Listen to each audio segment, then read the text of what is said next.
I don't know.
Another point. We'll look at my neighbor.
Okay.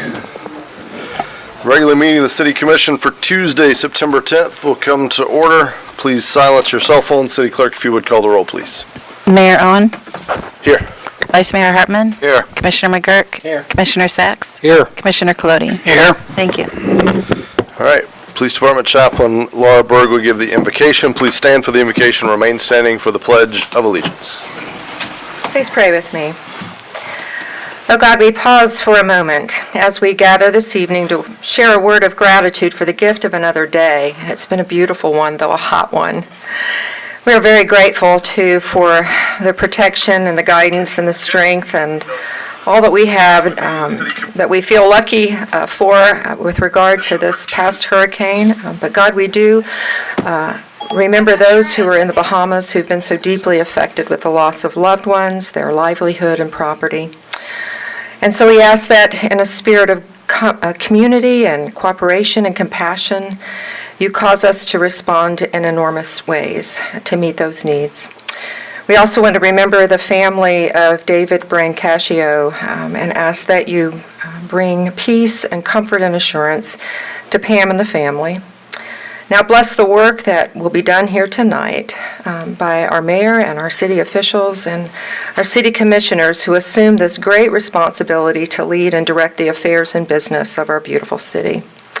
Enable all present to work together in harmony and with respect for one another, especially when we're dealing with conflicting interests and issues. May your peace be realized in us and your joy made known in our tasks. Amen. I pledge allegiance to the flag of the United States of America and to the republic for which it stands, one nation, under God, indivisible, with liberty and justice for all.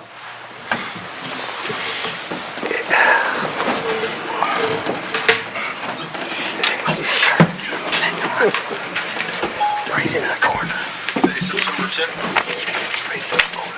All right.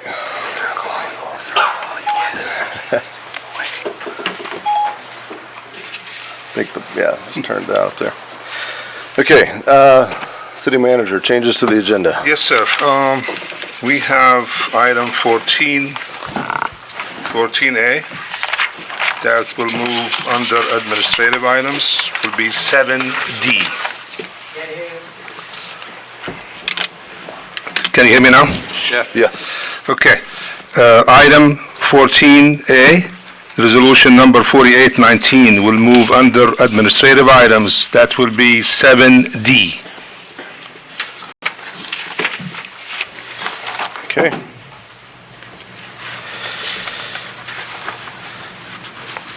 And is that it? That's it. And gentlemen, there's an item under City Attorney's Report, item B, that is a bit fluid at the moment, but once Carrie arrives, we may to expedite that, we may try to slide that in at some point once she arrives and has something to share with us on that. So, okay, no other changes. Next item up, some proclamations and presentations. I don't know if this damn thing's off or not. You want it totally off? Yes. Okay, so this week, September 17th to the 23rd, so not this week, but next week, is recognized in New Smyrna Beach as Constitution Week. And Judy, if you're here, if you'd come forward, please. She's the chairman of the Jane Sheldon chapter of the Daughters of the American Revolution. And, as I was reflecting on the Constitution this week, probably more so than normal for several purposes, you think about it, it's an imperfect document crafted by imperfect people that has led to the founding and the sustaining of an imperfect nation, but a great nation. And we don't have it all figured out yet, just like they didn't. And the day they signed the Constitution, they were fighting to get the number of states they needed to ratify it. They had to immediately make concessions that, hey, if you sign it, we'll agree to these other amendments. That's what gave us the Bill of Rights. And I think we'd all argue, looking at subsequent amendments, especially 13, 17, some of those notable ones, they still didn't quite have it perfect yet. It still wasn't quite right. But again, an imperfect document drafted by imperfect men that formed an imperfect nation but a great nation. And we're still figuring it out. And we don't have it all figured out yet. But I think every day we're getting a little better. And when you localize that, you think about what we do here, I think it's many of the same things. There's many times things come before us, ordinances or items that come before us as city leaders, and we're imperfect men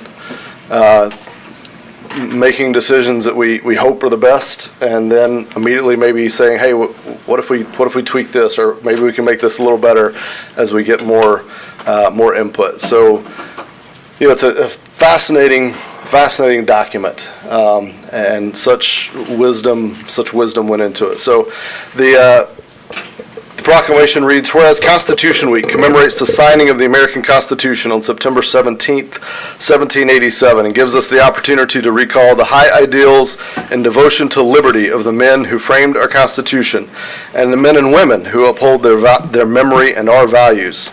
And whereas we all need inspiration to rededicate ourselves to our country and to support and defend the Constitution. And whereas the 232nd anniversary provides a historic opportunity for all Americans to learn about and recall achievements of our founding fathers and to reflect on the rights, privileges, and responsibilities of citizenship. Whereas the independence guaranteed to the American people by the Constitution should be celebrated at appropriate ceremonies and activities during Constitution Week as designated by proclamation of the President of the United States in accordance with Public Law 915. Now therefore I, Russell, and Mayor of the City of New Smyrna Beach, do hereby proclaim the week of September 17th through the 23rd as Constitution Week in New Smyrna Beach, and I urge all citizens to pay special recognition to our Constitution and the advantages of our American citizenship. Thank you for what you and your organization represent. Are there any upcoming events you'd like to just share with the audience to invite them to?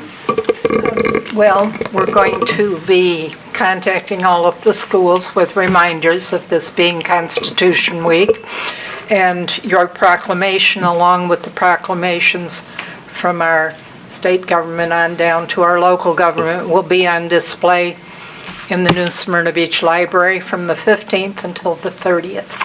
So stop and look at them if you get a chance. Excellent.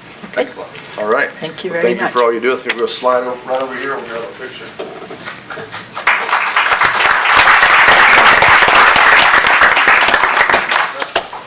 All right. 1, 2, 3. One more. 1, 2, 3. Excellent. Thank you.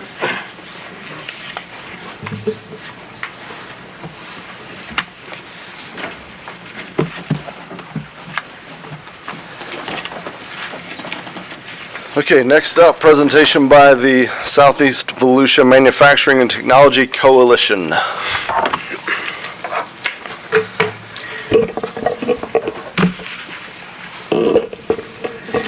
Rebecca Cruz, representing Southeast Volusia Chamber and the Manufacturing and Technology Coalition. Good evening.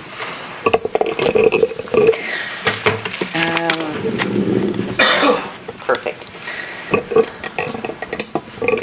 So it was interesting, you talked about imperfect documents, and we talk about the Constitution, and even when I think about the meetings, chambers, committees that we all volunteer on, and, esteemed city council members and mayor, it's not necessarily a volunteer job, but with the amount of hours, you could probably consider it. You probably get paid way less than minimum wage. I want to thank you for the opportunity to present today. The Manufacturing and Technology Coalition started out as a marketing initiative, and the intent were the 3 cities that represent Southeast Volusia, Oak Hill, Edgewater, and New Smyrna.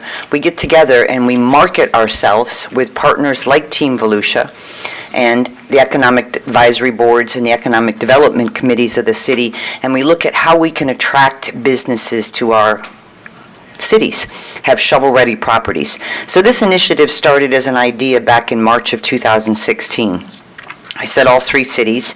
They began a joint venture, and this includes Tony Opp from New Smyrna, includes Samantha Bergeron from the city of Edgewater, and Mike Arman. I always forget his last name, so see, I'm imperfect too. The target industry is aviation and aerospace. That was the first thought. Everybody understood that commercial aviation was going to be big in our community, and we should put our hand up and say we want a little bit of that. We want a lot of bit of that, but what we can handle. So with the help of Team Volusia, we put together some initiatives. Recently, we changed our name from a marketing initiative to the Southeast Volusia Manufacturing and Technology Coalition. And it really is a partnership and a joint venture. Other opportunities we look at, composites. I come from the composite industry. We have, 4 fiberglass manufacturing right in our small community, which is a pretty good concentration. What types of second-tier businesses would be good fits here to support those? Medical, recreation, green technologies, and, even when we look at our recreational businesses. So in June of 2007, the Economic Development Newsletter came out, and it was unanimously approved that we go forward with this initiative. So the next steps are marketing a budget for the New Smyrna and Edgewater. Oak Hill is in that, but in a much smaller portion. So the goals were website and maintenance for our budget, which we completed and launched the website. I guess you can bring it up if need be. I think we brought that up before in January of this year. Promotional print ads. We've selected livability. It's one of those for small and medium-sized towns that promotes the area. Video production, which we're planning for 2020, and then a social media campaign. It seems like if you don't have social media today, you don't really have a voice. So it's the way that we communicate across the world. Just recently, this year, we changed to the Manufacturing and Tech Coalition. The 3 cities have a great deal to offer, and technology manufacturers and other businesses engaged in aviation, aerospace, power, marine, as well as emerging tech companies. I was here a couple of weeks ago when Team Volusia was presenting what they provide to our community, and mind you, they're our partners. They are the representatives, Boston Whalers, part of their executive board. They do a great job in funneling those inquiries, and then our Manufacturing and Technology Coalition kind of puts the spotlight on them. So we work as a partner. Work closely with CEO Business Alliance, making sure that we have shovel-ready properties, great quality of life, land and infrastructure.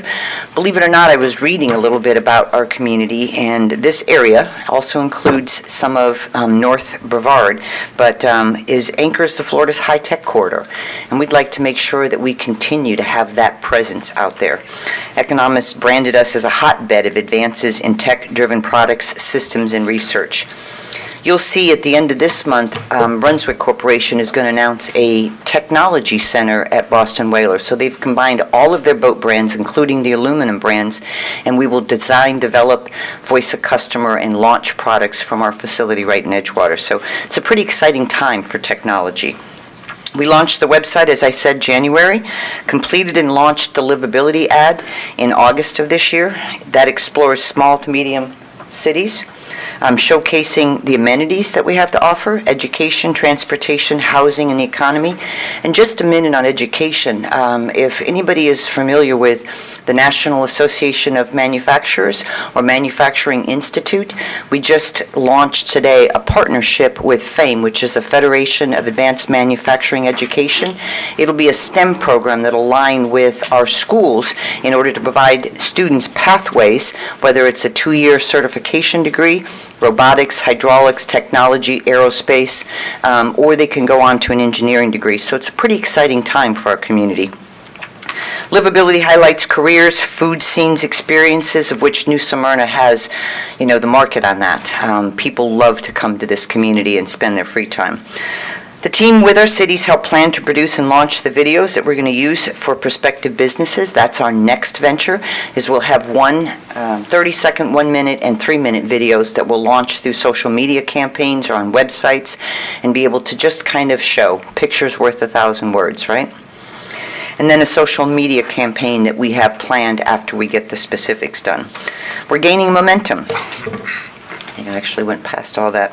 I think that part of the Economic Advisory Board has approved the budget for this initiative. It rounds out to around $10,000 a year, and that provides a website, that provides a print ad like Livability or something in the future that the team decides. It will provide ongoing social media and then the videos. So I'm just here to kind of remind people that this initiative with Team Volusia is a great partnership and that it's an opportunity for us to build that tech corridor right in our yards. It's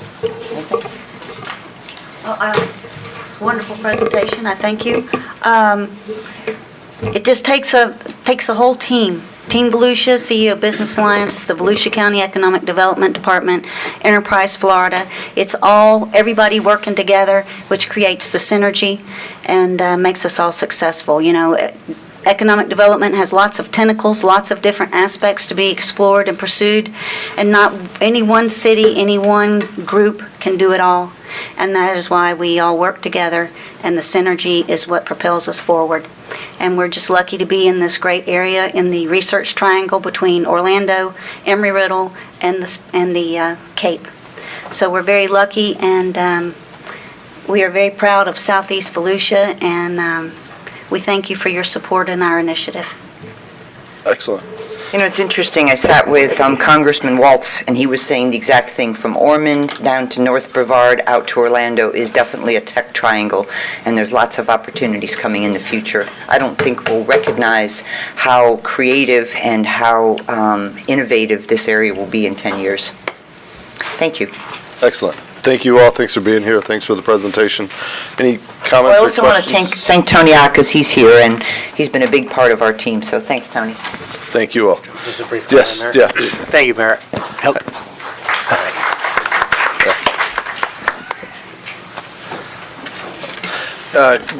Quick question, Khaled, before we move totally off that item. Is that amount in next year's budget that's being voted on tomorrow night? It is in the budget. It is? It is, yes. Okay. Thank you, Tony. All right. Next item up is public participation. This is your chance to address the commission. You'll have 3 minutes. I asked you to limit your time to those 3 minutes because we have many that may want to talk. And keep in mind, this is a formal meeting, so we will respect decorum during the public presentation. Any members of the public wish to speak on any item for the city? Yes, ma'am.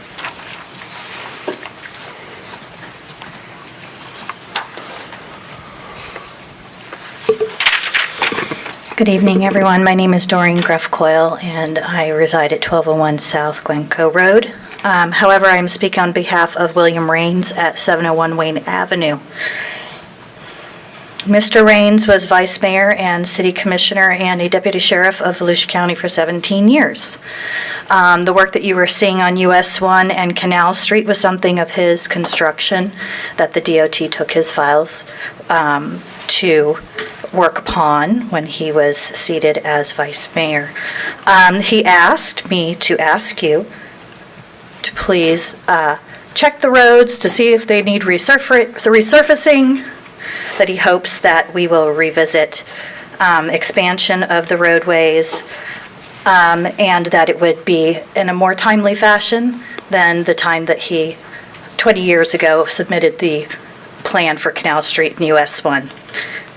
He was also concerned about the fire hydrants. He said there are many that have not been serviced in 5 years or more, so he asked me to speak about that. And other than that, as myself, I just wanted to ask about the new charter being written. How will you be choosing, and how many members of the public will you be choosing for that, and when? And that's it from me. Thank you. Okay. Thank you. So I can't promise I can respond to every question that everyone may come up with, but I can just check a few of them off for you. We are happy to report we have increased. Commissioner McGurk has been a big proponent. We all think support. We've increased the resurfacing budget this coming year considerably over prior years. As far as large projects and the 20-year delay, I can't speak to that, although it does disappoint me a bit to think that some of the work we do, my kids may get to see the result of. And with regards to the charter, stay tuned. That's on the agenda later tonight. We will be discussing exactly that, the makeup of that, how many people will be on it. Just to clarify, though, it's not a new charter. It is a charter review committee. So we are not starting from scratch. We are starting with what we have. We're going through and making sure if it needs to be brought up to speed, any changes. So. And Mayor, just one Yes, yeah. clarification, that Wayne Avenue is a county road, so we'll call the county on that for the resurfacing. It's not a city road, so. Okay, good clarification. Thank you. And the hydrants, Mr. Mayor. Oh, and the hydrants. And also yes. the fire hydrants. Yep. We have a program that right now, it's about 1,300 fire hydrants or 1,200 that's it's under maintenance. I'm not sure where does it fall, the fire hydrants that she's talking about, but we'll find out and we'll give you a call. But in general, we are maintaining the fire hydrants on a proactive basis. Any other members of the public wish to speak? All right. Seeing none, we will close public participation. Next item up is consent agenda. Gentlemen, remember item A has been pulled. So does anyone, we'll start with the Vice Mayor, anyone wish to remove any items from the consent agenda?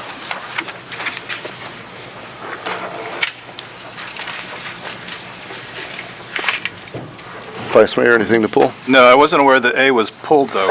That's the one that, was that what you said? No, I said I'm sorry. there was 14A. 14A, the resolution. We moved it to 7D. Thank you. All right, I was wondering why we pulled that. Okay. I misheard that. My apologies. Okay. So all items are in play. Would you like to pull anything? No, sir, thank you. Commissioner McGurk? Thank you. Commissioner Sacks? D for a question, please. Okay. Commissioner Colodi? No. Okay, do I have a motion to approve the consent agenda, 13 items A through N excluding D? So moved. Second. City Clerk, if you'd call the roll, please. Commissioner Colodi, Yes. Commissioner Sacks, Yes. Vice Mayor Hartman, Yes. Commissioner McGurk, Yes. Mayor Owen. Yes. Thank you. Commissioner Sacks, item D, what's the question? Yes, I'm just wondering, I did the math on the allotment of 20%. If you could explain, if I'm correct, we have $83,440, and what is 20% of that? So, because the answer I got was 16,622. So, Am I right in my math? It appears that 20,931 was written as 20% of 83,444. that sounds about right, is it not? What's the total amount there? 83,444 for VOCA. So that's 16,688.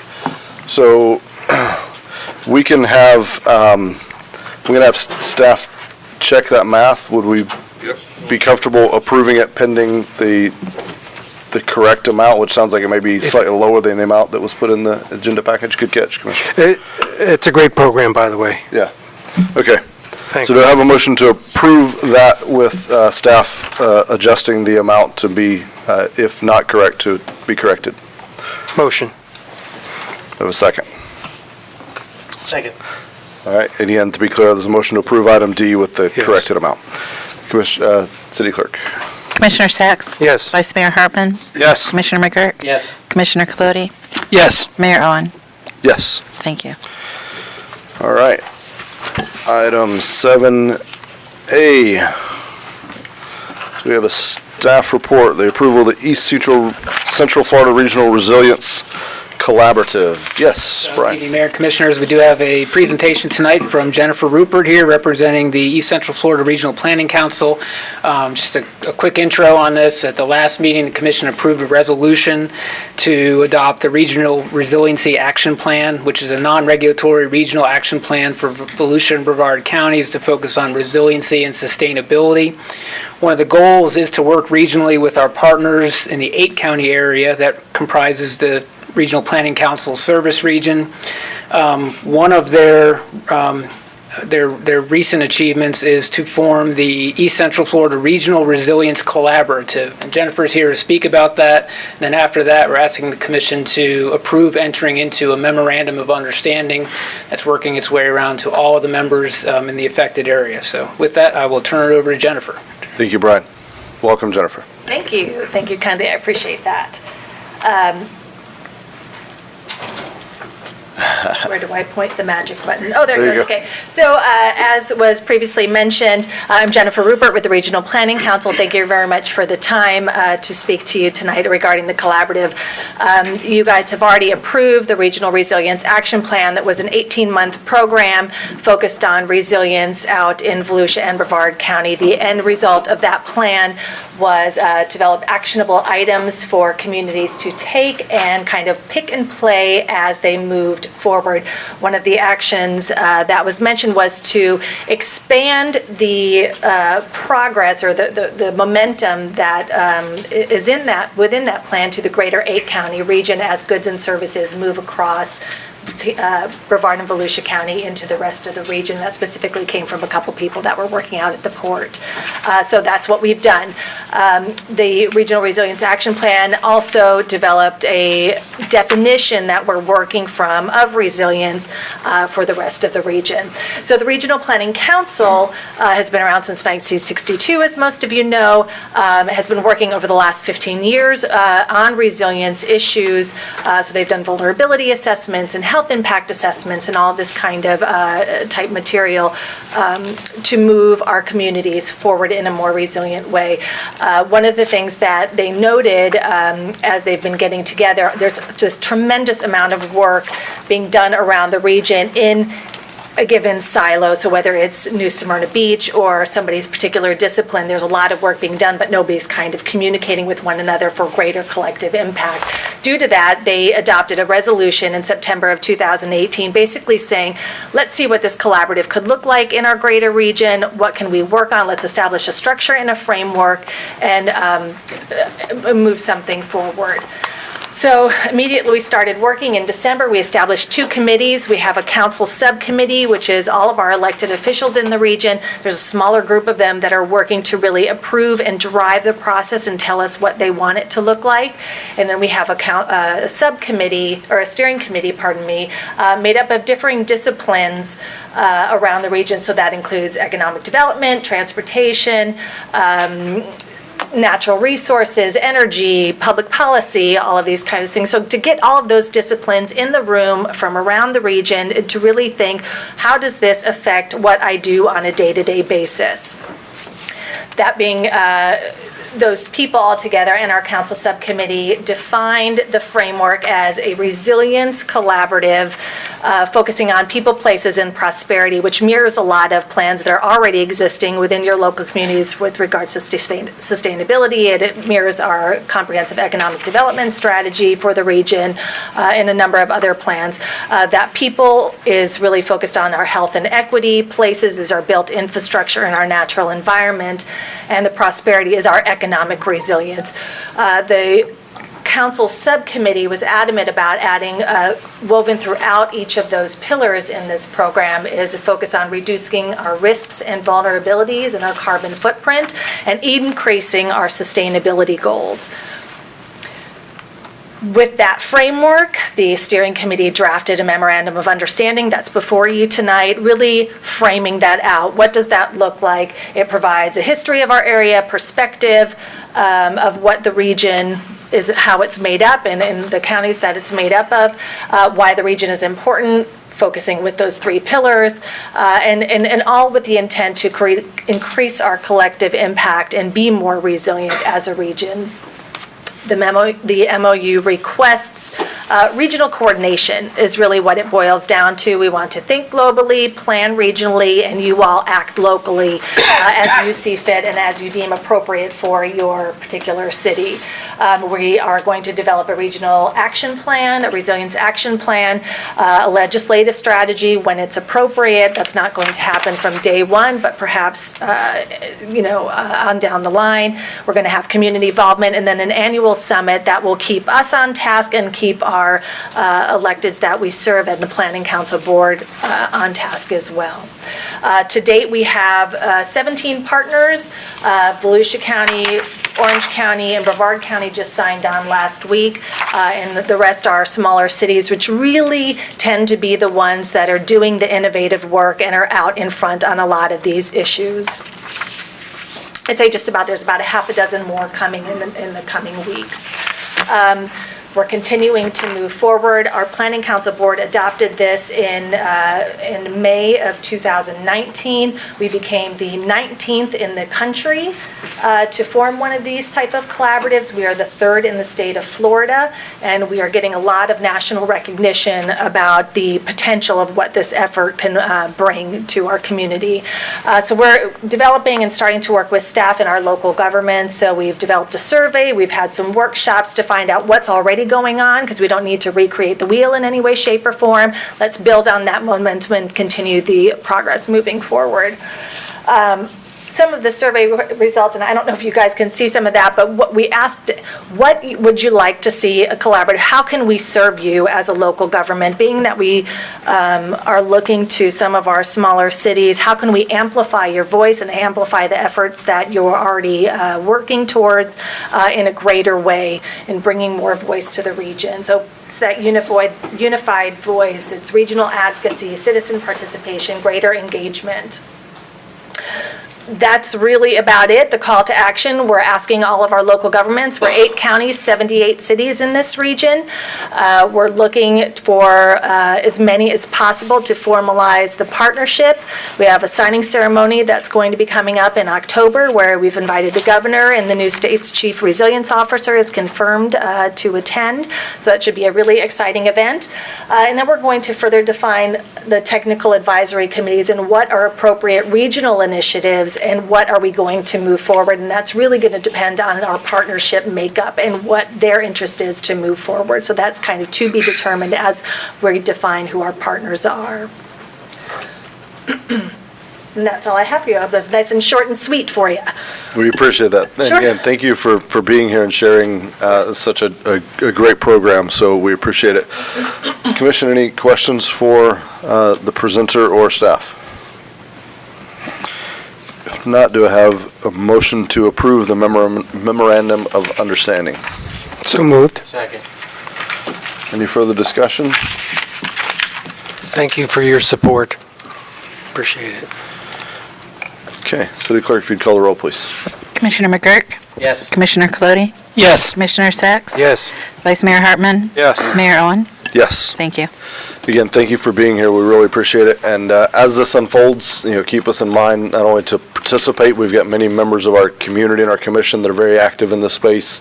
And if you ever need space to host a meeting, we'd be happy to have some of that here as well. The Brandon Center is a great venue for these types of things. Beautiful facility. Yeah. So, yeah. Yeah, thank you very much. Thanks for the opportunity. I look forward to working with you. Excellent. Thank you. All right. Item B, Charter Review Facilitator Selection. Do we have a staff report on that one, Carrie? Yes, after our orientation last meeting with Lynn Tipton, we wanted to expedite, based on everything we heard from her, our entire process. So before you tonight are 2 proposals for a charter facilitator. This is a neutral party who helps guide the discussion and gets the group focused on the different issues. You have one from Dr. Robert E. Lee. He's from, I believe, the Fort Myers area. He's got it. Both of their resumes are included, so they both have a wealth of experience. The other one is from Marilyn Crotty. She was with Volusia League of Cities, has performed a number of charter reviews throughout the state. So I wanted to get those proposals before you so that we could try to move along as quickly as possible. Okay. And gentlemen, we've actually got 2 separate items. So this one is just the facilitator, and then of course that next item C is talking more in depth about the committee. So to have what are thoughts on facilitators? Mayor, Yes. I'd certainly like to recommend Marilyn Crotty. Her reputation, her experience, and professionalism is second to no one. She is a tremendously experienced and professional person, and if we could actually get her, she's very busy. I think we should jump all over that opportunity. I should certainly strongly recommend Marilyn Crotty. Okay. In a Any word, other thoughts? Sure. Mr. Mayor, I agree, she's awesome. She'd be tremendous support for just about anything we would do government-wise. Oh, okay, excellent. I would support her also, Mr. Mayor. All right. So, Mike, I don't know how you feel, but it doesn't sound like it matters. No, it doesn't. Based on, I don't know that I've had the chance to meet her based on reviewing her credentials and talking to staff about, I think, yeah, both are more than qualified, but she came highly recommended even from staff as well. So with that, do I have a motion to approve Marilyn Crotty as the charter review facilitator? So move. Second. City Clerk, if you'd call the roll, please. Commissioner Colodi, Yes. Commissioner Sacks? Yes. Vice Mayor Hartman? Yes. Commissioner McGurk? Yes. Mayor Owen? Yes. Thank you. All right. Marilyn Crotty has been selected as the charter review facilitator. Item C, Resolution 47-19 is a resolution would establish a charter review committee. This is a companion item to your previous item. In the spirit of moving forward as quickly as possible, I drafted a resolution for your consideration establishing the Charter Review Committee. I do have some new information since the time I drafted this. Currently, as drafted, it would have 11 members, 2 from each commissioner, with the mayor getting a third. This was based on the information I heard from Ms. Tipton. I did speak with Ms. Crotty last night, and her recommendation was 5, 7, or 9 would be the ideal number. She also was of the same opinion in terms of time frame that we can get this done in 6 months. So her idea was to kind of have an organizational meeting, like once you have appointed your members, we could have an organizational meeting where we talk about sunshine law, procedures for moving items forward, and get that committee on board with the way they're going to operate, and then really ramp it up at the end of the year, beginning of 2020. So I would put this all for you to consider changes, however you wish to proceed. Okay. Thoughts, gentlemen? Let's talk about the start time, maybe. Any concerns over that earlier? I think that made a lot of sense. The email you sent last night made a lot of sense to me as well. That November, December kind of kick off, clear out some of the word's escaping me, but just the Administrative. Administrative, yes. I think that makes a lot of sense. Any concerns from the commission on that item? Having that timeline shifted. Okay. Now let's talk about size of the committee. What are thoughts on size of the committee, Commissioner Colodi? I like 9. I would like to have each person nominate 2 out of their zone, and then you can freelance for the third, for the last one. Okay.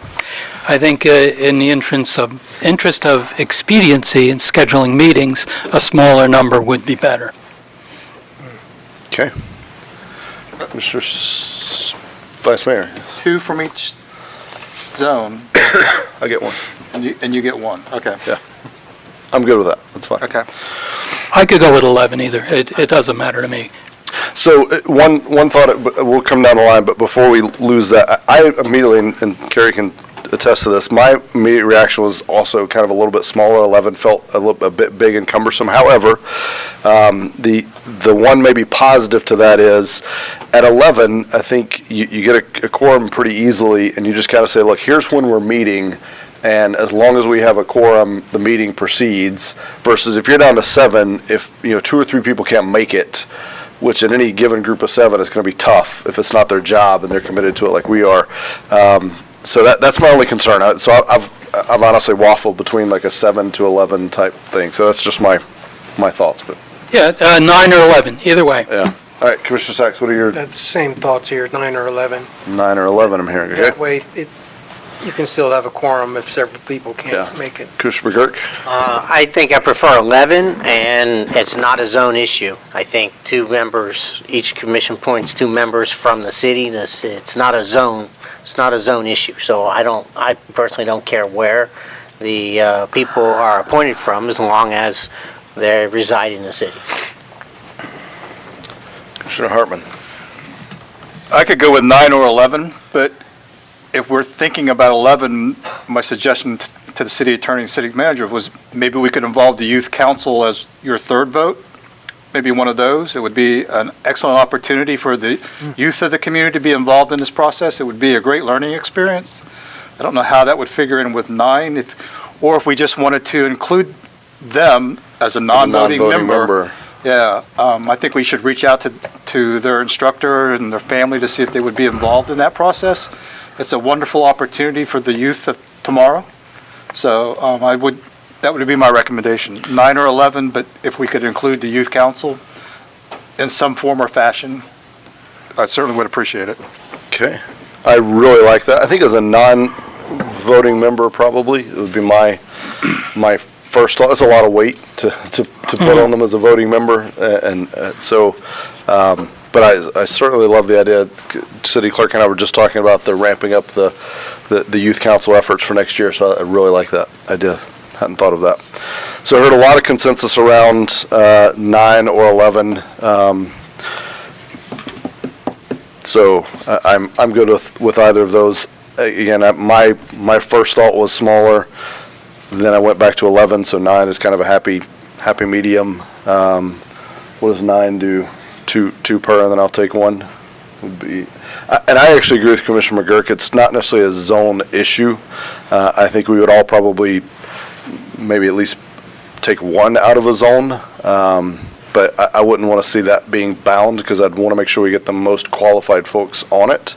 However, I think as appointments are made, I don't want it to be one street that's represented. I think we do have to have some diversity of location for sure.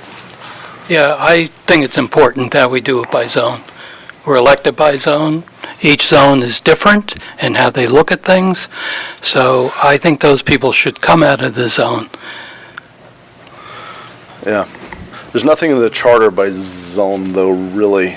I mean, other than maybe establishing the zones to some degree, but I'm thinking.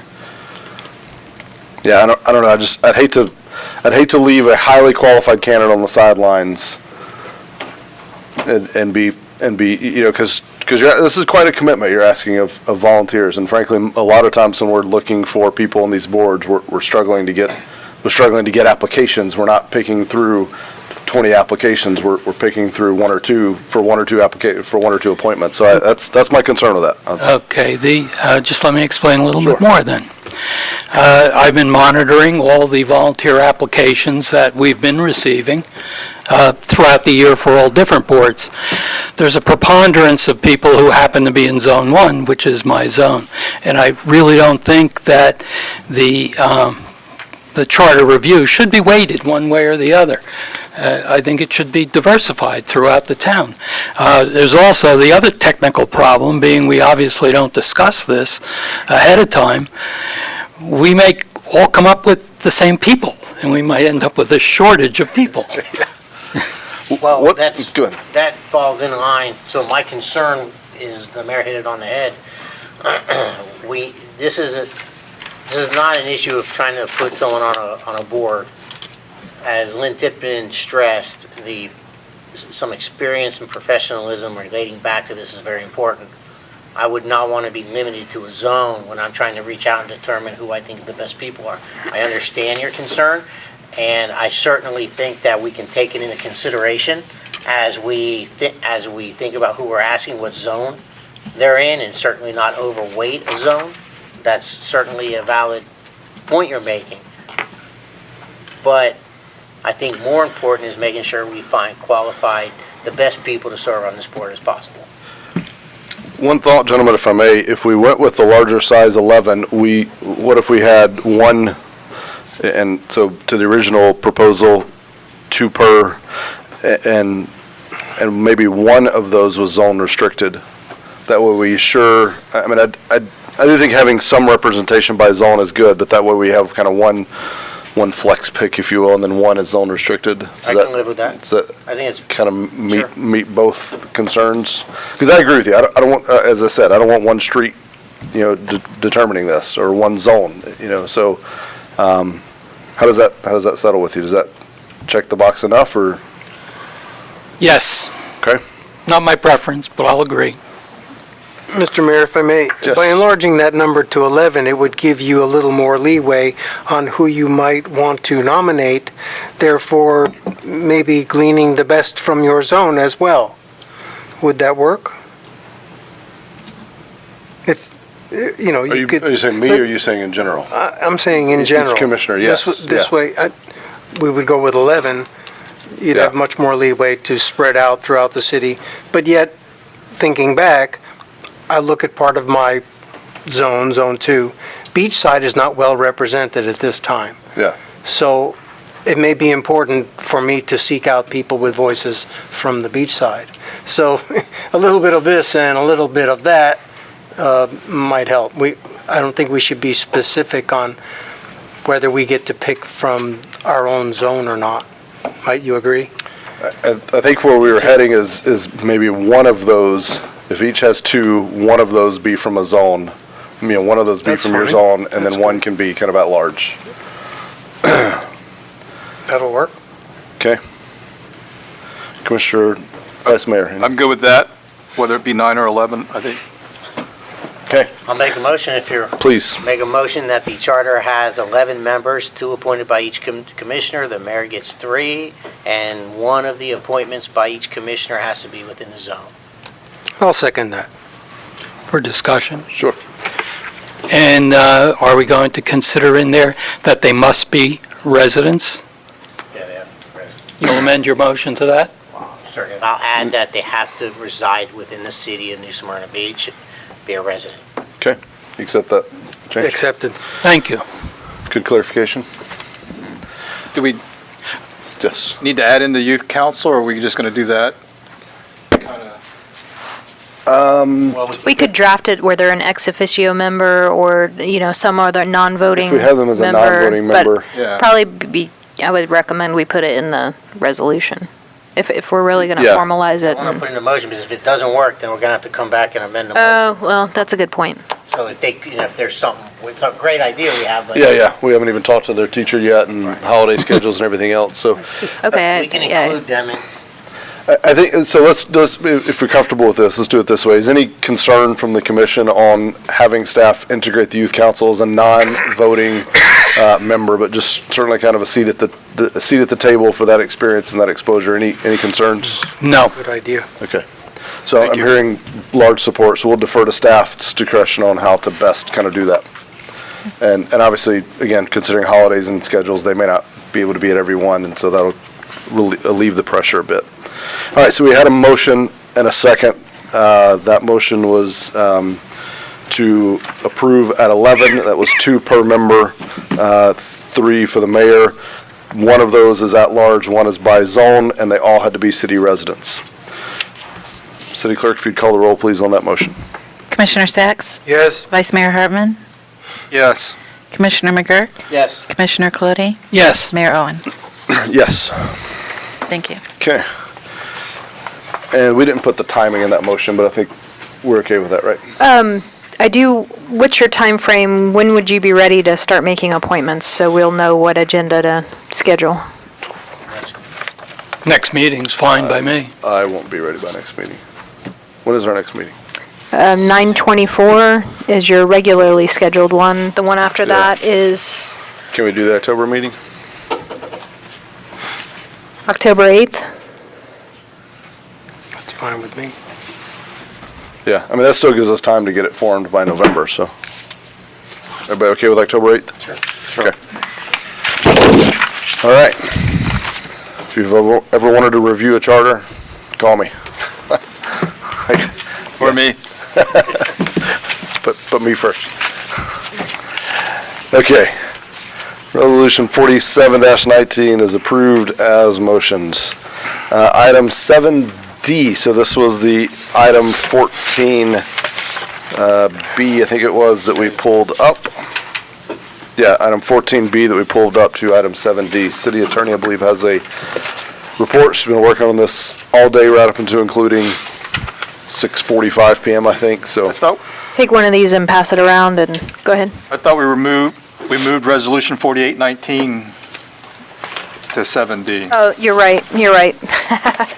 Sorry.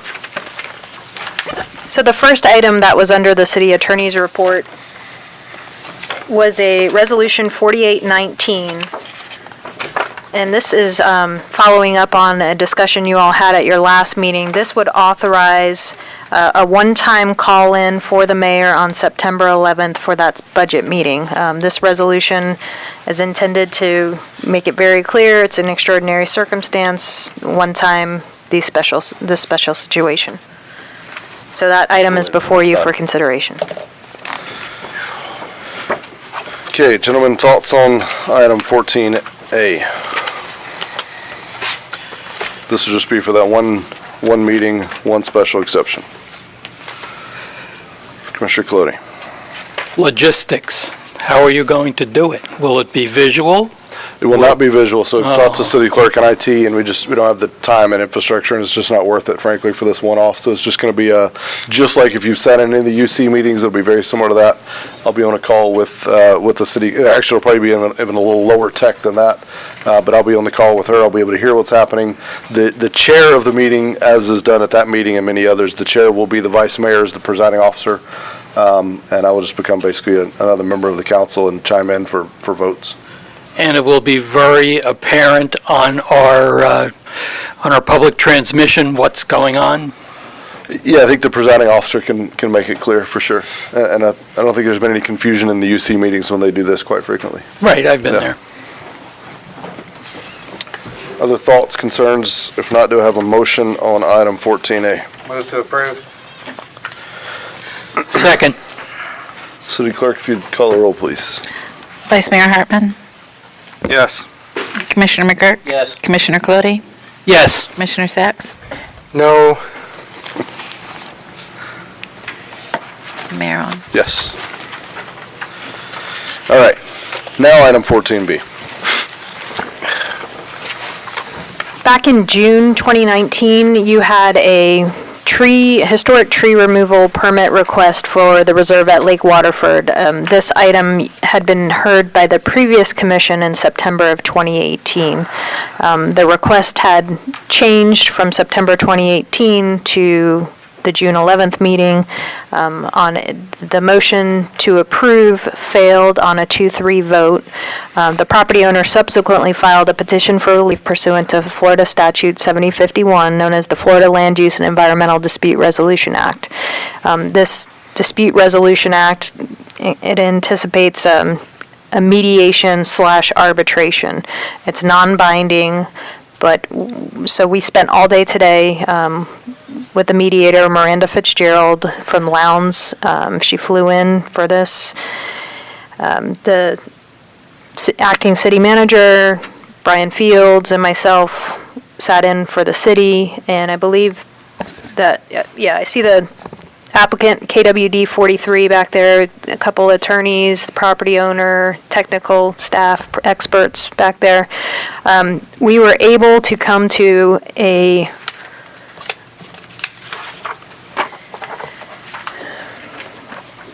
consensus on a recommendation we're making to you for your consideration tonight, and I would ask that you open it up for public comment. Okay. So the mediation summary is, one, what we're asking, or what you would be considering tonight, is approval of a conditional historic tree removal permit. It takes the application you voted on June 11th, which is the April 5th, 2019 submittal, and it allows them to remove 8 of the 10 healthy historic trees. So we're going to save 2 more healthy historic trees in addition to the others they had saved from September 2018 to June 2019.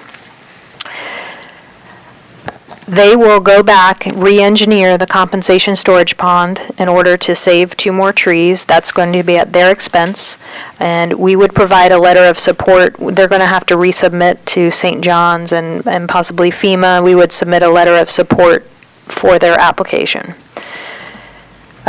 This is on the technical side. Brian has reviewed their methodology for calculating compensating storage. So this conditional approval says the city conceptually approves the lot layout depicted that Brian has been looking at, and we approve the methodology of calculating compensating storage as shown.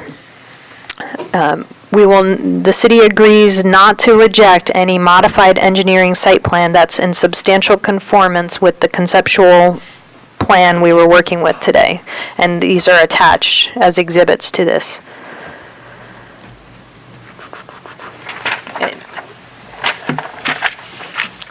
There is no additional tree mitigation required due to the amount of on-site tree preservation and landscaping being provided per their engineered site plan. They're also going to have to amend their MDA to accommodate these changes. So administratively, this would be done administratively. They delete a phasing cul-de-sac, they add a fork in the road, and they adjust the location of a lift station. Those are things you saw that saved additional trees. We also have the deletion of the tennis court and related parking. Again, that was to save trees, and deletion of an internal sidewalk. There is a walking path around this property. Also, under the master development agreement, we would add as a interim permitted use agricultural. There's bees on the property, and so they're working with the property appraiser on getting the agricultural exemption on that property. The duration of the tree permit, when the clock starts, would be delayed. And the city would get a release from any litigation related to the tree applications. And this would be in a form to be approved by the city attorney. Okay.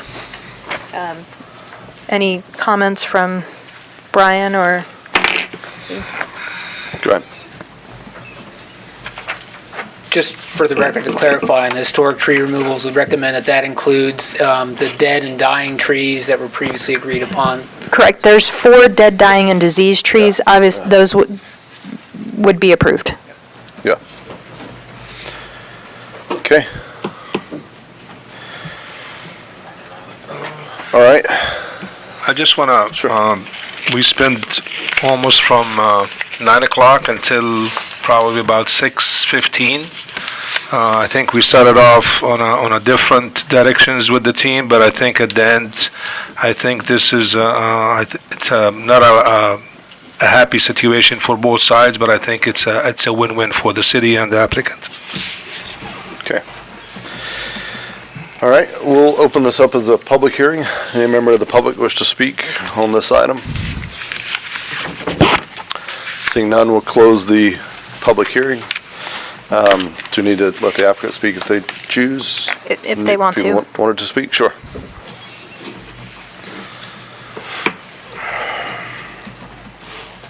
Good evening, I'm Amy Brigham-Bulris of the law firm of Gunster. For the record, I represent, along with Mike Snapsteiler, the applicant. I just want to express appreciation for the city's engagement in the land use dispute resolution process.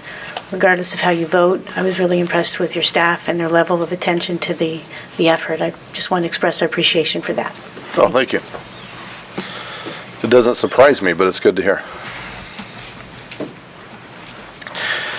All right, gentlemen, we have this before us. I know it's, as you heard, this has been in the works all day, so obviously we were all just getting briefed on it, basically walking into the meeting. I've got this in front of us now. This is the result of a tremendous amount of effort on staff's part and the applicant's part, I would note. It's the end either way of a long process for them. So the The item before us is to approve this mediation and Florida, had it, Authorize the conditional historic tree removal permit with those conditions that I just, there you go, yeah. And the only one, I think I heard you slip it in at the end, but just to be clear, since Carrie just got this literally during the meeting, I think we just wanted to add an asterisk that this is subject to any kind of final further review by you. correct, I need to verify some numbers, and the opposing councils agreed that I have an opportunity to go through this again with a fine tooth comb. Yeah, okay. So may the motion maker, if you'd make sure that's included in the motion. All right, any discussion on the item, gentlemen?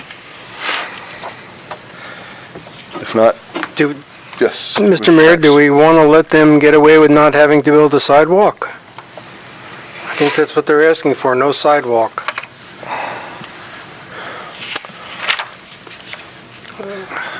Trails are nice, but I don't think they're safe for kids walking home. Can't ride a bike on them as well. It's a modern development. Shouldn't they have one sidewalk on one side of the street, as we discussed so many times before? We discussed this item in details. The idea was we're trying to preserve as many trees as possible. It's a gated community. They have the trail, but that's why we kind of agreed to that one. Otherwise, and I like myself, I love sidewalks, so. But that's the only reason was it's just to preserve some more trees as much as possible. Does the removal, the physical removal of the sidewalk itself preserve trees, or is that just a part of the give and take for more of the economic side? The construction of it will do that, and also the give and take on the lots itself. Okay.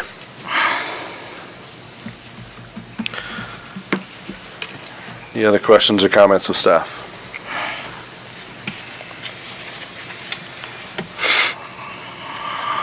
Not to have a motion on this item.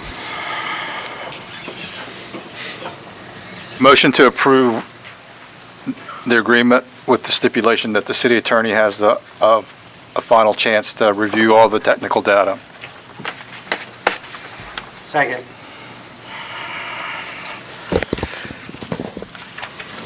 Okay, Discussion? sure. I don't fault the applicant for trying to get the best that he can out of the piece of property. I do believe there are some inherent difficulties in our historic tree ordinance.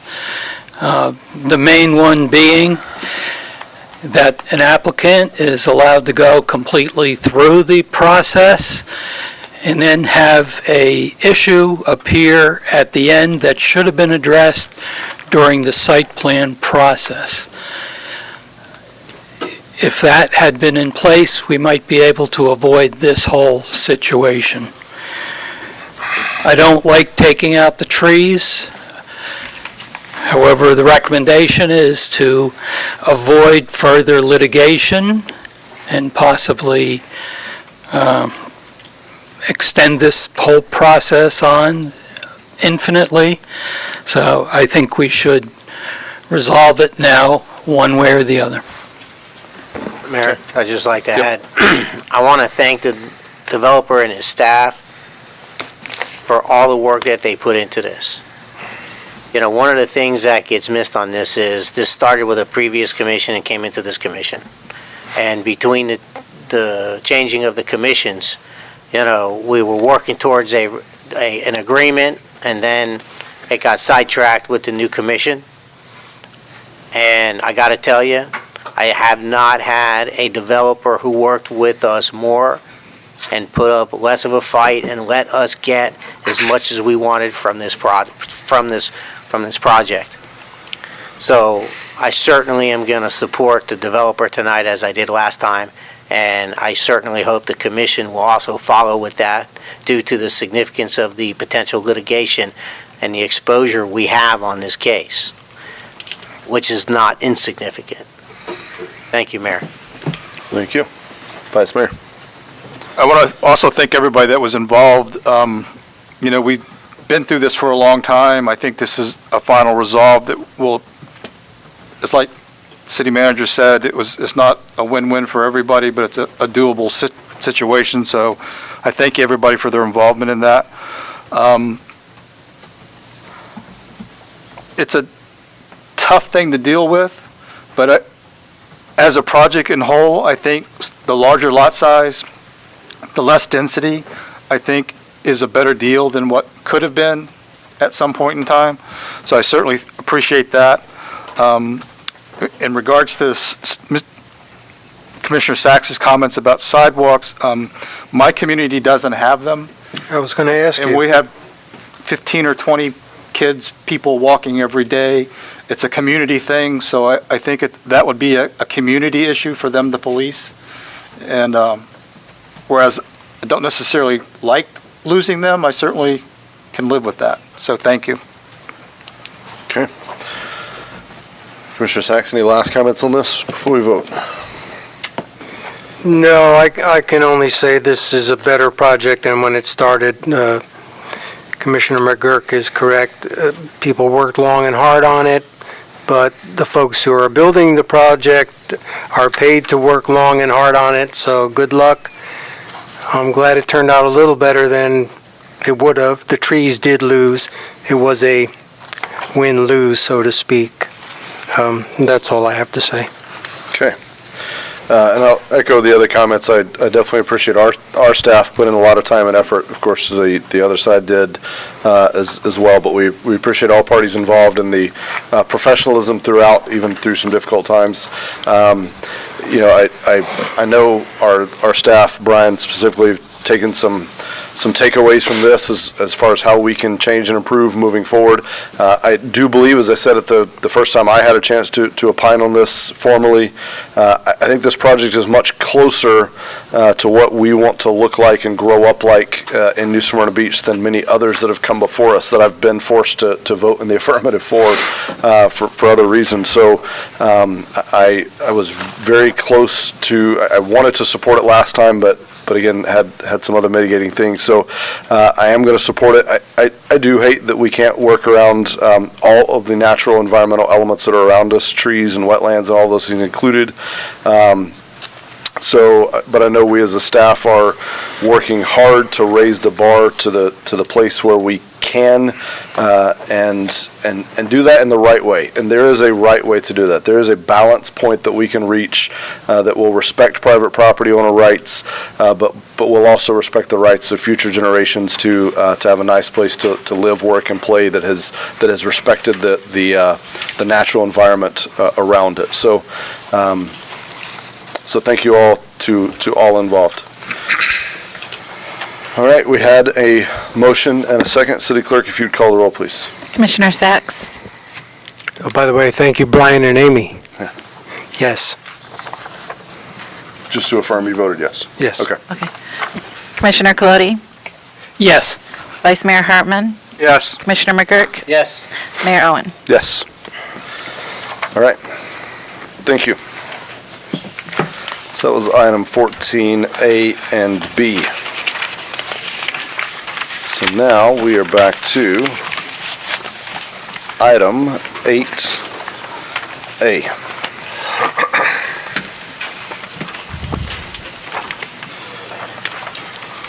All right, ordinance 5419, conduct a second reading, which if adopted would annex .35 acres of land located on Doster Drive. City Attorney, read the ordinance by title only.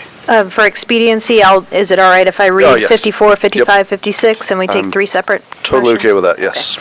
Ordinance 5419, an ordinance annexing into the city of New Smyrna Beach .35 plus or minus acres of property located on the northeast corner of Bolton Road and Doster Drive, addressed as 2263 Doster Drive, providing for redefining boundaries of the city, designating the property within Commission Zone 4, providing for public hearing, providing for required filings, providing for conflicting ordinances, providing for severability, and providing an effective date. Ordinance 5519, ordinance of the City of New Smyrna Beach amending the comprehensive plan, changing the future land use designation of .35 plus or minus acres of land located on the northeast corner of Bolton Road and Doster Drive, addressed as 2263 Doster Drive, from county urban low intensity to city low density residential, providing for amendment of the associated comprehensive plan maps to show the area incorporated into the city, providing for public hearing, providing for conflicting ordinances, and providing an effective date. Ordinance 5619, an ordinance of the City of New Smyrna Beach rezoning .34 plus or minus acres of property located at the northeast corner of Bolton Road and Doster Drive, addressed as 2263 Doster Drive, from County R4 Urban Single Family Residential to City R2 Single Family Residential, providing for conflicting ordinances, providing for severability, and providing an effective date. Do you swear or affirm that the evidence you're about to give will be the truth, the whole truth, and nothing but the truth? I do. Thank you. All right, gentlemen, this is going to be a quasi-judicial public hearing. Now's the time to declare any ex parte communications. Vice Mayor? None. None. Commissioner Sacks? Commissioner Clody? None. I've likely driven by this, but no other site visits, formal site visits.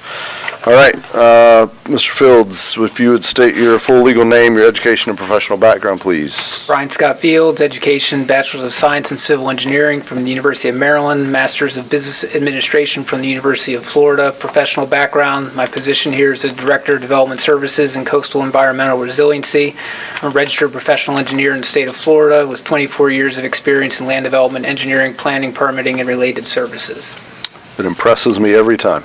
Do any member of the audience wish to question Mr. Fields on being an expert witness?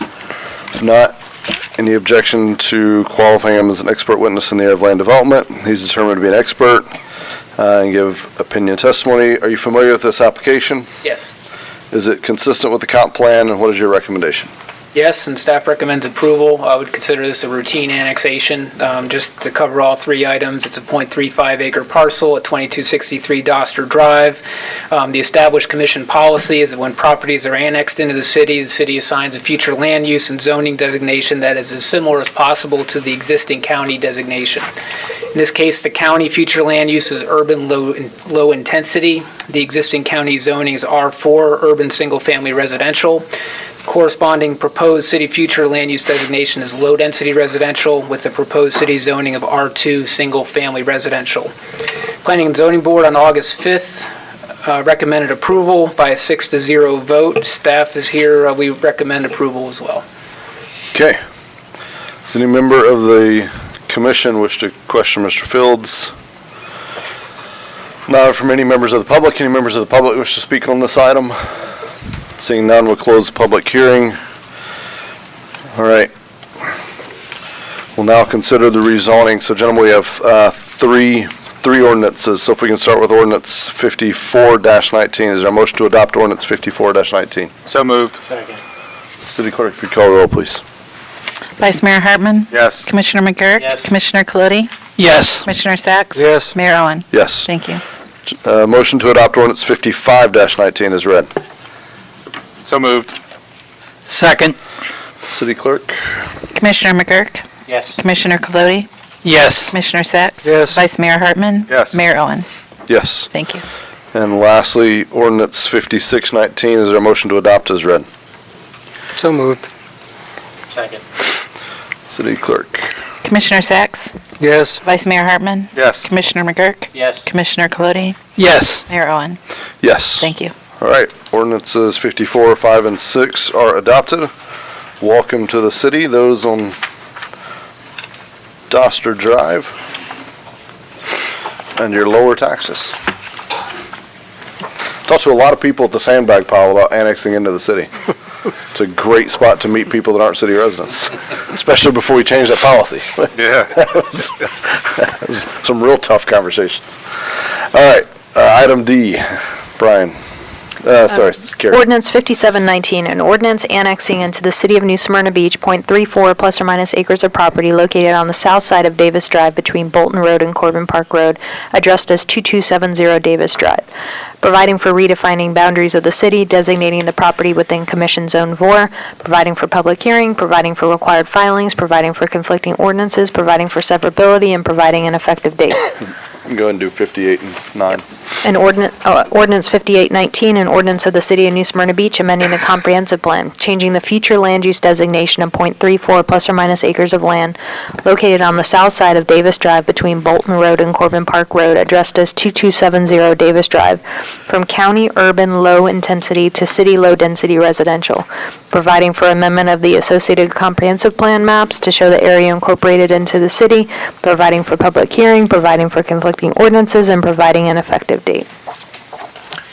Ordinance 5919, an ordinance of the City of New Smyrna Beach rezoning .34 plus or minus acres of property located on the south side of Davis Drive between Bolton Road and Corbin Park Road, addressed as 2270 Davis Drive, from County R4 Urban Single Family Residential to City R2 Single Family Residential, providing for conflicting ordinances, providing for severability, and providing an effective date. Okay, Mr. Fields, you're still under oath. Are you familiar with this, and is it consistent with the comp plan, and what is your recommendation? Yes, and staff recommends approval. This is also a routine annexation to 2270 Davis Drive of a .35 acre parcel, very similar to the last one. The proposed city future land use is low-density residential in this case, and the proposed city zoning is R2, single-family residential. Planning and Zoning Board on August 5th voted 6-0 to recommend approval, and staff also recommends approval. Okay. Is any questions for Mr. Fields on his testimony? Hearing none, does the applicant or any witnesses from the audience wish to speak on this item? Seeing none, we'll close the public hearing. Gentlemen, we have 3 motions to make. Is there a motion to approve ordinance 57-19 as read? So moved. Second. City Clerk? Commissioner Sacks? Yes. Vice Mayor Hartman? Yes. Commissioner McGurk? Yes. Commissioner Colodi? Yes. Mayor Owen? Yes. Motion to adopt ordinance 58-19 as read. So moved. Second. City Clerk? Commissioner McGurk? Yes. Commissioner Colodi? Yes. Commissioner Sacks? Yes. Vice Mayor Hartman? Yes. Mayor Owen? Yes. And motion to adopt ordinance 59-19 as read. So moved. Second. City Clerk? Commissioner Colodi? Yes. Commissioner Sacks? Yes. Vice Mayor Hartman? Yes. Commissioner McGurk? Yes. Mayor Owen? Yes. Thank you. Gentlemen, we really have to consider not doing roll call votes every single time. Just say. All right. Ordinance 9A, City Attorney, read the ordinance by title only. Ordinance 5219, an ordinance amending the City of New Smyrna Beach Comprehensive Plan, changing the future land use designation of 30.9 plus or minus acres located at the northeast corner of Martins Dairy Road and Turnbull Bay Road from county rural to city rural, providing for amendment of the associated comprehensive plan maps, providing for required transmittals, providing for public hearings, providing for conflicting ordinances, and providing an effective date. I also have the next one. Okay, go ahead. Ordinance 5319, an ordinance of the City of New Smyrna Beach rezoning 30.9 plus or minus acres of land located at the northeast corner of Martins Dairy Road and Turnbull Bay Road from County RRA Rural Residential Airport to City REA Residential Estate Airport, providing for conflicting ordinances, providing for severability, and providing an effective date. Okay. Second reading and public hearing will be held at the regular commission meeting scheduled for September 24th, 2019 for both ordinance 52 and 53-19. Mr. Mayor? Sure. I just have a question. I know we waived the fees on the single families, annexations. Have we collected fees for this? I think it's 10 acres and under, we waived the fees. This one would have had fees associated, right? This is annexed in 2018, so they Would have fallen on the old, but I think it was always 10 acres or less. would So, have paid the fees for yeah. it. yeah. Just checking. Okay. All right. Item C, and I think, does that have a companion as well? No. No. Item C, City Attorney, read the ordinance by title only. Ordinance 6319, an ordinance rezoning 5.4 plus or minus acres of land generally located at the northeast corner of State Road 44 and Glencoe Road from A3C2 transitional agriculture to PUD planned unit development. Amending the master development agreement for New Smyrna Chevrolet to add the additional land and make associated revisions. Authorizing the mayor to execute the First Amendment to the master development agreement for New Smyrna Chevrolet. Providing for conflicting ordinances, providing for severability, and providing an effective date. Okay. Second reading and public hearing will be held at the regular commission meeting September 24th, 2019. All right. No boards and commissions, mayor and commission reports. Start with Commissioner Colodi. The only thing I want to bring up is you may have noticed in front of you, there is what looks like a thing with checklists as to items that might be wanted within my neighborhood. I don't have that. Oh, okay. Well, you will be getting them. Okay. The Venezia residents, and these are all public records, have been grumbling to me for quite a while. I do happen to live there. They meet monthly, and they have any number of requests for the city to take action on. And I'm trying to prioritize them, and as we all know, when you work with over 120 homes in the neighborhood, you get a lot of different requests. So at some future meeting, these will all be put together, put in a packet, and given out to you, and we'll probably have a presentation from one of them. Okay. All right. I just before it comes to us, I would just say if you can run it by staff first to make sure. I mean, what scale of requests? We're talking like new roads and bridges, or? It could be. Okay. We have a very narrow neighborhood with all kinds of traffic in it. Yeah. There's no sidewalks. The roads haven't been repaved in 20-some years. So I get calls all the time, and I just want to have their voice be heard by all of you. What a perfect opportunity to talk to them about the budget. I didn't even... The need for an increase. All right.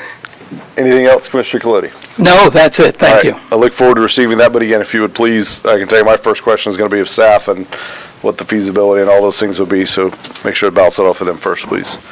Commissioner Sachs. Just a quick request.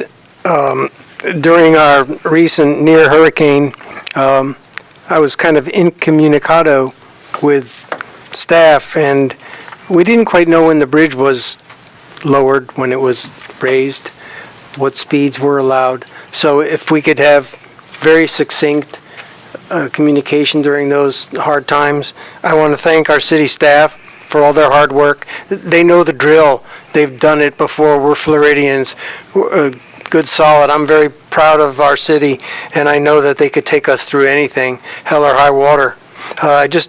While I mention that, at the last meeting, a couple of fellows from maintenance operations came, and they were concerned about their wages. And I hope it's a little late because now we're in discussions and for our budget, and it's late to talk about increased pay for our lowest wage earners. So at any time in the future, I would welcome a discussion. Maybe Mr. McKinney can find a few dollars somewhere. I kind of doubt it, but I'm always hopeful. Perhaps we can bring our lowest wage earners up another dollar or so. I know it's kind of chokes up a little bit. No, but but I just want to let you know that what we're planning on doing is do a whole salary survey for the entire city staff. Obviously, if we raise the minimum wage, that will have an impact on some other employees as well. Certainly. So we want to make sure that we look at the whole entire picture. So hopefully we'll have the salary survey next year, and that will be included in the budget for next year for you to consider. So that's the plan at this point. It's with that thought in mind that I thank them with my utmost life and security, police, fire, maintenance ops. Thanks, guys, for being there for us during that, what could have been a terrible time. I'm very pleased to see the city manager's report has the reasonable assurance plan segment for our city. We will probably be choosing option 1. Now, I know that doesn't mean a lot to a lot of people, but since 2012, there has been a group of people trying to clean up our beautiful river, our estuary.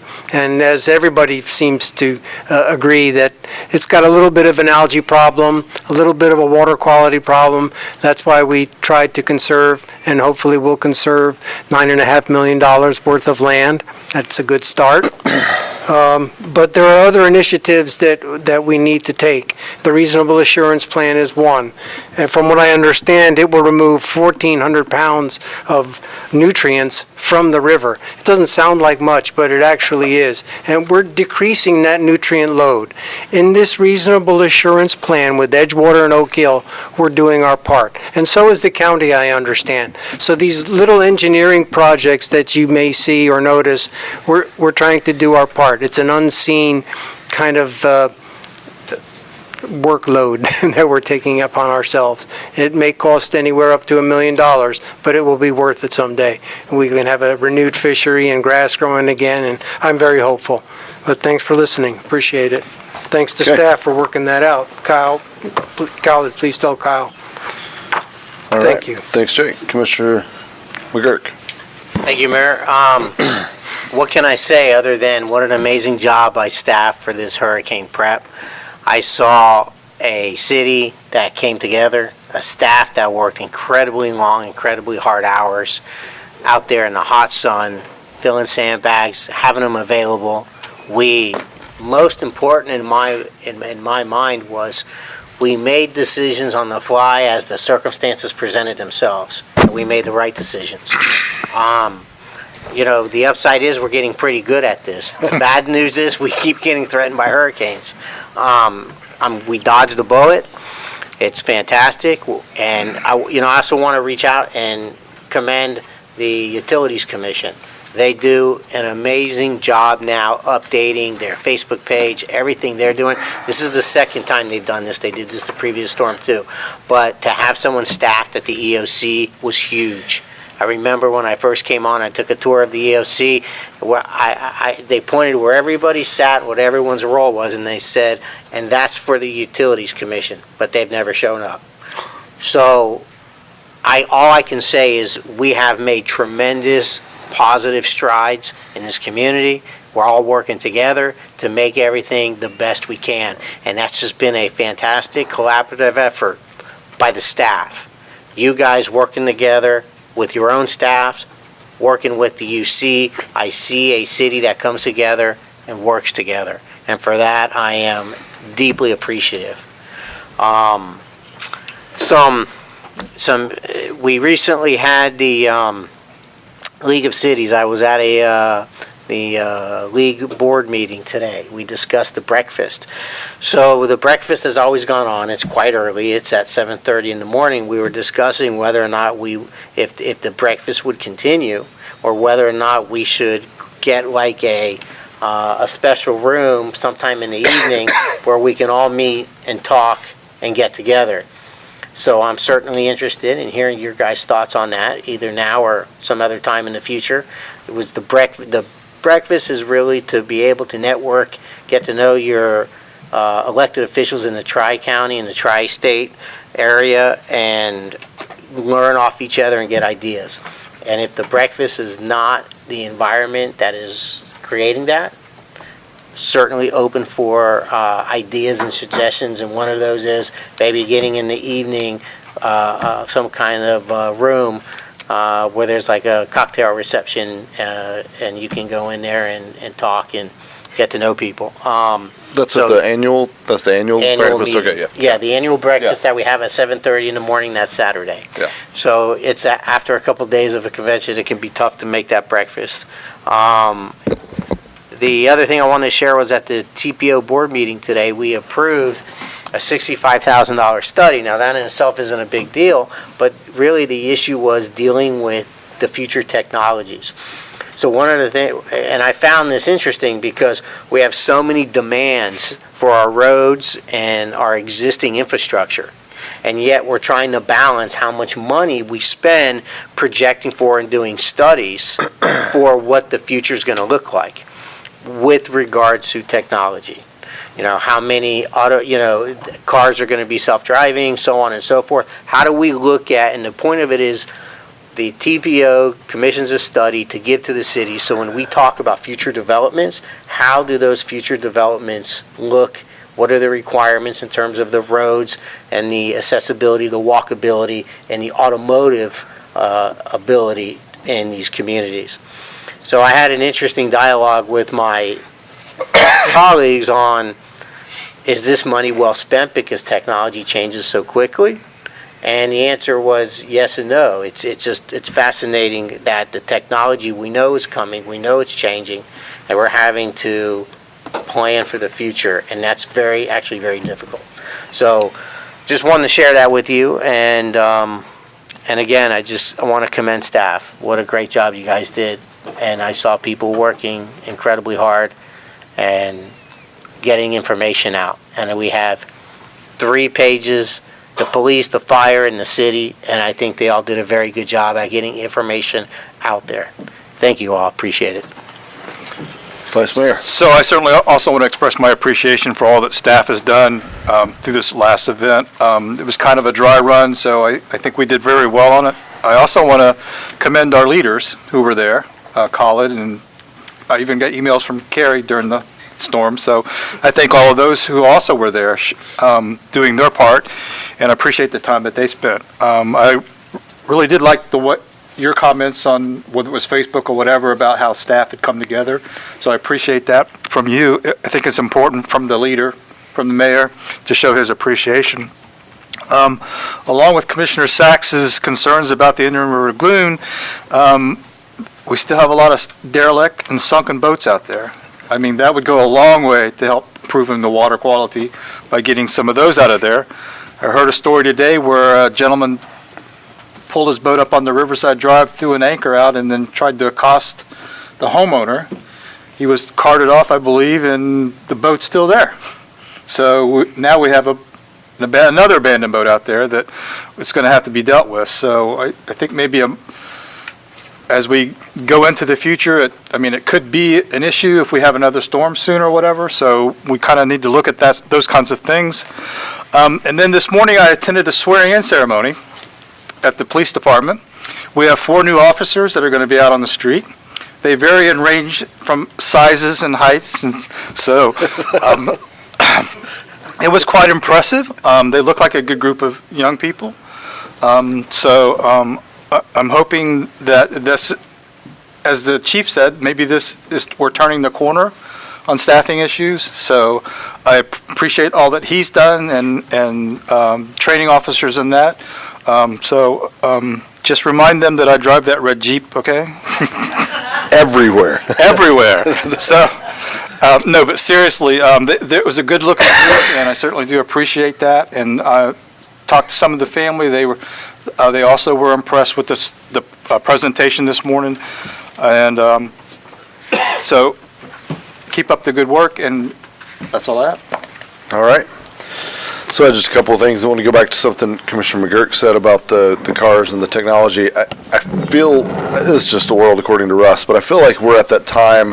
If you look back in 2007 about what they were saying about cell phone and the adoption rate, they were wildly off. Like by now their estimate was there might be 1 phone per household or something. It was just so far off. You look back at the computer, what they were saying when the computer first came out, and the projections at that time were it'll never be more than a whatever, and now it's in everything we do. So I feel like personally we're so early in that technology that I think the adoption rate and the acceleration of that may be wildly different than what they're estimating now. I actually hope so. I think it'd be great progress, but it'll be interesting to see. So a couple other things to echo all the other all the other comments, and I've done this privately to many of the staff and as publicly as I can as well, but I certainly do appreciate all of the efforts during the hurricane. You know, a ton of little things that go unnoticed. The thing that stood out to me was I made an effort to get out to as many different sites as possible, even made it out to the county's EOC to see the team that we had stationed out there that spent a night or two out there, some of our officers, some of our fire personnel, and you know, it's not just a sacrifice made by the person standing in front of us, but it's, you know, they have families back at home that are, you know, boarding up the home or going to sleep that night and you know, apart from their loved ones, staring at a weather screen, wondering what's going to happen. So, you know, it's a sacrifice by a whole family unit, and we really do, as a community, appreciate it. I hope that gets back to all the team members. It's not just us. We genuinely do speak on behalf of a grateful community, because I heard that a tremendous amount throughout the storm. And I agree, the cooperation with the UC this time, you know, this is my first time through, so I don't know any better, but it was like I would expect it to be. And so we can't deteriorate from here, and if we do, we're gonna call that and we're gonna highlight that. So the second thing I would share is had the opportunity this past weeks at some point, I think Tuesday, maybe Monday, I don't remember, had a meeting with the Chamber of Commerce, the Southeast Volusia Chamber of Commerce. The original intent was to give them a kind of a preview of all the work that we've done going into the budget hearings, so that doesn't catch anyone by surprise.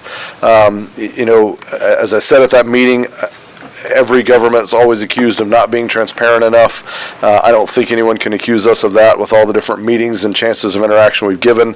But I reached out to several different community groups and offered to come out and give a presentation on the budget. It's a dry topic, I'll give you that. But hey, if you want to hear about budget and talk about your tax dollars and what we're doing, I was there for that. We actually repurposed that meeting slightly because of the storm. I wasn't quite ready with the presentation, so we did it kind of half budget and half kind of storm review. And I'll tell you, the feedback on the budget was overwhelmingly silent. They got it. They get what we're trying to do. They understand it takes a little more money to operate every year. They were appreciative of the efforts that we're making to control that. So I feel like we've landed in a good spot that, at least from that group, was well received. And then asked also for their feedback as a business community on any storm feedback. So the communication before, during, and after the storm, how we did some of those things. Certainly the bridge openings, that was the number one question. That's the thing I got calls on, Kyle got calls on. You know, that you'd post on Facebook, the bridge is opening at this time, and the first comment would be, when's the bridge opening? It's like, is nobody even reading at this point? Like, what is happening? So, you know, I don't know that we'll ever completely check that box, but I think we did a good job, and that was the feedback as well from that group is, I mean, basically, they only had good things to say, and I feel like that's the kind of a group at that chamber meeting that would have certainly let us know if not. But they were very complimentary as far as a business community of our storm response. Certainly, every time though we can make small improvements, and Kyle and I have talked about some ideas on how we can individually and then collectively come together to work with staff on things we can do differently moving forward. And then, lastly, the issue, y'all remember the good old days when we were just talking about roosters on Flagler Avenue? You remember that? We got a picture over there to commemorate that. We may have to change that to a brick, I guess, at this point. So I just wanted to state for the record, and I really don't want to go into a huge discussion on that here because we are getting out before 10 o'clock for once in our lives. But I did just want to state for the record that no one sitting on this stage, no member of city staff has instigated or directed that anything be put in place or removed. We're looking into that relationship. We're looking into that program. That's something that is not managed by the city directly. It's something that is managed by an external group from the city. That agreement is so old that we're having trouble finding the agreement. It's been around for 25 plus years. It probably at somewhere along the way it just became, you know, I don't know. So we're struggling to even find the kind of the governing documents. So we may start back from scratch with that. but to kind of tie it all together, I put in a post after the hurricane, and tomorrow's, of course, the anniversary of 9/11. And every time I think about 9/11, I think about September the 12th. And that feeling that we all had as a community on September the 12th. And it was the same thing during the hurricane. When I was out at that sandbag pile, and Jake, I know you were out there, Commissioner McGurk, you were out there when I was, around that sandbag pile, nobody pulled up and, hey, what's your party, or what do you stand for? It was just, hey, I need sand. I'm here to help. I need help. Do you need this? Got anything I can do for you? We were just one community, and I hoped that could last for a little longer than it did for some. So, I'm reminded that we have way more that unites us and brings us together and to be proud of and to fight for than we do that divides us and that is worth fighting against each other on. So I'm hopeful, however this situation is resolved, and working with that group and whatever involvement we have to have, I'm hopeful we're able to do that. I don't want to see this be damaging to the city, to our reputation, to those businesses along Flagler that are owned by people of all stripes. And so anyway, but I did just want to state for the record, that's not a decision that came down from this body or any staff member. I'm not saying we may not have to get involved, but so far we haven't been. So as you get national interview requests, and if Trump tweets about it, just know it wasn't, we didn't do it. All right. Next item up, city manager report. Yes, Mayor. First, I want to echo what you guys have said. I want to take this opportunity to thank all city staff and the UC staff. This is the first time that the UC have been at the EOC since I've been with the city, and it's 30 years I've been here. So that was significant. That was a big help to figure out some of these power outages. However, with us, I think the city staff has done an excellent job, but I want to expand that to the community. My goal is to have either a hurricane workshop or a hurricane summit sometime in February or March. Try to get some of this volunteers that they were asking us to come and help. So I want to kind of organize that effort and expand on it. So hopefully we'll do that sometime in February or March. I gave you copies of a PowerPoint that was presented by the fire chief of Holly Hill with the assistant to fire chief of Daytona Beach at the mayor's roundtable on Monday. Obviously, the mayors have asked the president of the Fire Chiefs Association to look at fire services consolidation. They looked at it back in 2010. They have done an extensive study to look at consolidation. They came up with, at the time, 13 recommendations. The 13 recommendations, they are listed in this PowerPoint. Most of them were actually complete. One of the items that was not complete was the consolidation of Fire Station 23, which is on Wallace Road. We have approached the county in the past several times, but we could not come up to an agreement on the cost. I think we'll probably have to revisit that item at some time, the chief and I.